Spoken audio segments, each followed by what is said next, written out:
30শে জানুয়ারি তারেক রহমান তিনি জাতির সামনে স্পষ্ট কথা দিয়েছেন যে আপনারা জুলাই সনদে হ্যাঁ দিবেন, ধানের শীষে ভোট দিবেন। আজকে আমরা দেখেছি নির্বাচনের সরকার শপথ দেওয়ার পরই বিএনপির স্থায়ী কমিটি, এখন বর্তমান আমাদের মাননীয় স্পিকার, তিনি সুস্পষ্ট বলছেন যে আমরা যদি রাজি না হতাম তাহলে তো ভোট হতো না।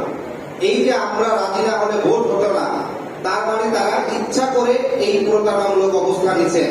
নির্বাচনের পূর্বে জাতিকে বলছেন যে আমরা সনদের পক্ষে, তোমরা আমাদের ভোট দাও। আজকে বিএনপির জোর যে 51% তাদের জনসমর্থন ম্যান্ডেট দেখায়, এই 51%-এর মিনিমাম 30 থেকে 35% হচ্ছে হ্যাঁ এর পক্ষের ভোট। তারা যদি কাপুরুষোচিত, আমি কেন বলেছিলাম, অনেকে বলতে পারেন যে একজন প্রধানমন্ত্রী কেন কাপুরুষোচিত বক্তব্য বলেছে, কারণটা হচ্ছে তারেক রহমানের যদি তখন সৎ সাহস থাকতো, সাবেক রাষ্ট্রপতি প্রধানমন্ত্রীর ছেলে হিসাবে তার সৎ সাহস থাকতো, তিনি নির্বাচনের আগে বলতেন যে এটা সাংবিধানিক সংকট তৈরি করবে। সালাউদ্দিনকে দিয়ে তিনি বক্তব্য দেন যে আমরা ন্যায়ের পক্ষে, অতএব আপনারা আমাদেরকে ম্যান্ডেট দেন। তিনি কাপুরুষোচিত ভাবে এই প্রতারণামূলক বক্তব্য দিয়ে জনগণের ম্যান্ডেট নিয়েছেন। এখন এসে তিনি সেটির বিপরীতে অবস্থান নিচ্ছেন, তিনি কোনো বক্তব্য দিচ্ছেন না। আইন মন্ত্রীকে দিয়ে, তার স্বরাষ্ট্রমন্ত্রীকে দিয়ে, অন্য স্থায়ী কমিটিতে তারা বক্তব্য দিচ্ছেন।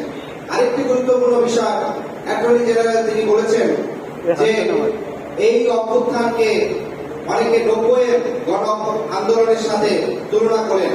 আমরা বলবো বাংলাদেশের স্বাধীনতা পরবর্তী সময় থেকে 71 পরবর্তী 71-এর যে চেতনা নিয়ে সাম্য মানবিক মর্যাদা, বাংলাদেশের মানুষের আত্মমর্যাদা, অর্থনৈতিক মুক্তির জন্য স্বাধীন হয়েছিল, সেটা সম্পূর্ণ হিসাবে 24 সালে বিপ্লব হয়েছিল। 1990 সালে কোন গণ আন্দোলন এটাকে বলা যায় না, গণ অভ্যুত্থান বলা যায় না, এটা সর্বোচ্চ রাজনৈতিক আন্দোলনের মাধ্যমে, ছাত্রদের মাধ্যমে এটা একটা ফয়সালা হয়েছিল। এবং 24-এ এই যে যখন এটাকে 90-এর সাথে তুলনা করা হয়, তখন গত 17 বছর ধরে বাংলাদেশের স্বাধীনতা সার্বভৌমত্ব থেকে পরোক্ষভাবে প্রতিবেশী রাষ্ট্রের কাছে যে চিহ্ন ছিল সেটাকে অস্বীকার করা হয়। আইনমন্ত্রী সেই অস্বীকারটা করছে। 2008 সালে সরাসরি প্রতিবেশী রাষ্ট্রের প্রত্যক্ষ নীল নকশা যে 8-এর নির্বাচনের মাধ্যমে এর 1 মাসের ভিতরে 57 জন সেনা কর্মকর্তাকে হত্যা করা হলো। বাংলাদেশের স্বাধীনতা সার্বভৌমত্ব তখন শুধু কাগজে ছিল, যার স্পষ্ট শুধু পতাকা ছিল, আর আমরা শুধু জাতীয় সঙ্গীত গেতে পারতাম, এইটুকু আমাদের স্বাধীনতা ছিল।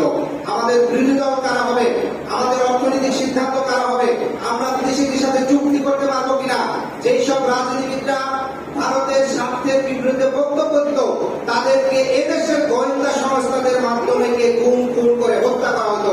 তাহলে যে দেশের রাজনীতিবিদরা দেশের জন্য কথা বলে গুম হতো, তখন ওই দেশের প্রকৃত স্বাধীনতা থাকে? কোনোভাবেই থাকে না।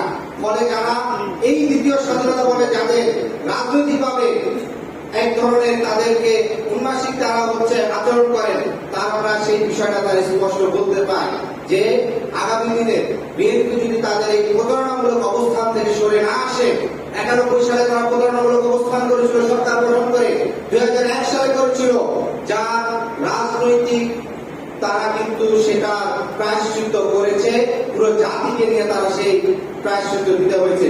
ফলে এইবার দ্বিতীয়বার যদি তারা সেই রাজনৈতিক প্রতারণা করে, আগামীতে আওয়ামী লীগের যে পরিণত হয়েছে সেই পরিণতি কিন্তু বিএনপিকে বরণ করতে হবে। ধন্যবাদ সবাই।